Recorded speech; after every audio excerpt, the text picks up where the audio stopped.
আসসালামু আলাইকুম দোস্ত, আশা করি আপনারা ভালো আছেন। একটি রেসিপি নিয়ে আপনাদের কাছে চলে এসেছি। রেসিপিটি আমার তো ভালো লাগে, আপনাদের কেমন লাগছে ভিডিওটি শেষ পর্যন্ত দেখে বলবেন। কড়াইয়ে তেল এবং কিছুটা নুন দিয়ে দিলাম, এবং নুন দেওয়ার পর কিছুটা তেল গরম হয়ে গেলে তেজপাতা, শুকনো লঙ্কা আর তাতে কিছুটা পরিমাণ পাঁচফোড়ন আমি অ্যাড করব। এবার সবগুলো জিনিস লাল হয়ে গেলে উপর থেকে দেবো আমি আলু, কেটে রাখা আলুগুলো প্রথমে আমি আধ ভাজা করে নেব অল্প একটু চিনি দিয়ে।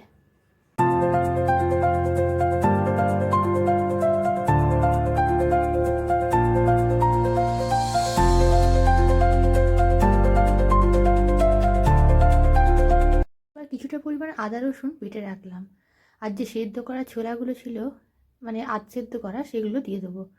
সেগুলো অ্যাড করে কিছুটা নেড়ে চেড়ে একটু ভেজে নেব।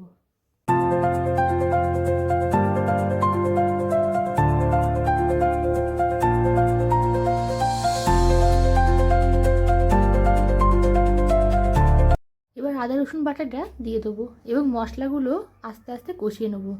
এবার ধীরে ধীরে মশলা যেমন হলুদ, লঙ্কা, জিরে এবং ধনে এগুলো সব একটু একটু করে অ্যাড করব।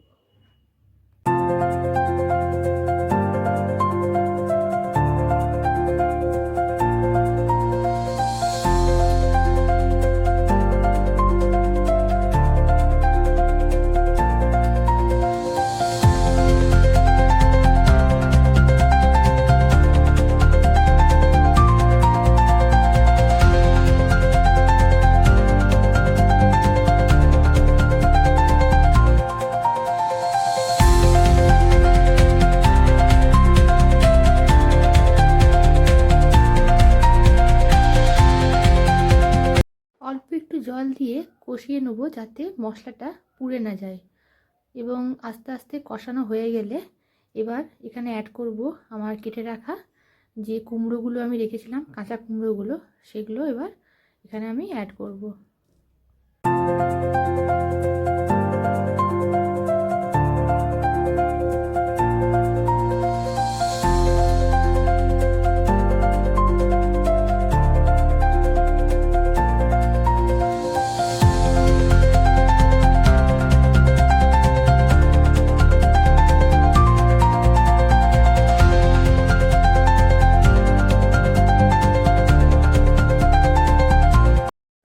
কাঁচা কুমড়োর ছিলকেগুলো আমি সমস্তটা বাদ দিই না, কিছু কিছু রেখে দিই, সেটাতে রান্নার টেস্ট মনে হয় একটু বেড়ে যায়।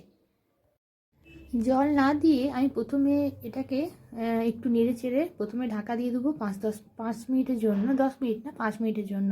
এবং একটু মানে ভাপা হয়ে গেলে তারপরে আমি এখানে জল অ্যাড করব। এই যে হালকা ভাপা হয়ে গেছে, এবার আমি এখানে পরিমাণ মতো জল অ্যাড করব যাতে সমস্ত মশলাটা ভালোভাবে মিশে যায়, এবং জলটা এমনভাবে দেবো যাতে কুমড়ো, আলু এবং ছোলা সমস্তটা ভালো করে সেদ্ধ হয়ে যায়। তারপরে আমি ঢাকা দিয়ে আরও 5 থেকে 10 মিনিট করে নেব।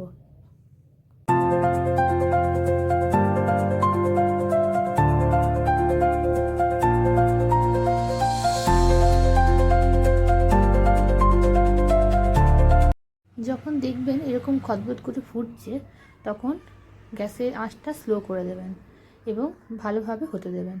ফের কিছুক্ষণ পর দেখবেন সমস্ত জলটা শুকিয়ে গেছে, এবং ভালো করে হালকা করে নাড়াচাড়া করতে হবে যাতে কুমড়োগুলো মানে ভেঙে না যায়।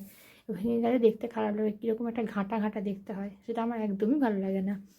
তাই এবার যেটা সব থেকে গুরুত্বপূর্ণ জিনিস, 1 চামচ ঘি আমি এখানে দিয়ে দেবো। যাতে এখানে গরম মশলা অ্যাড করবো না, কারণ আমাদের বাড়িতে গরম মশলার সেন্টটা সবাই খুব একটা পছন্দ করে না, তাই একটু বেশি পরিমাণে ঘিটা আমি এখানে অ্যাড করলাম।